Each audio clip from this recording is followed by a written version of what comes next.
Pituak. Si Oliver di ading ayo kasadaram.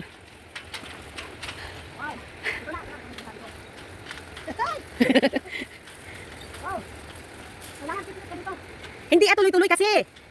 Ayan. Huwag kang parang lasing na maglakad.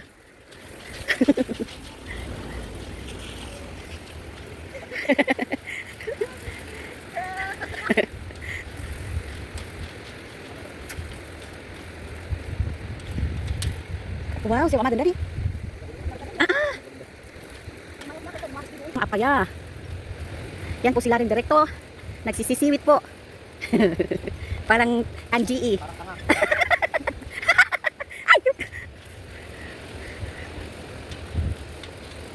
Dito sa aming bayan, dito sa Baulan, papuntang Apaya. So dito ako pinanganak guys sa Apaya.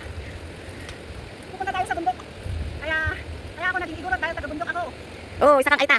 Aita naman ang kabo. Masakit na ang kamay ko. Cewek guys, pila kabay man. Oh my goodness.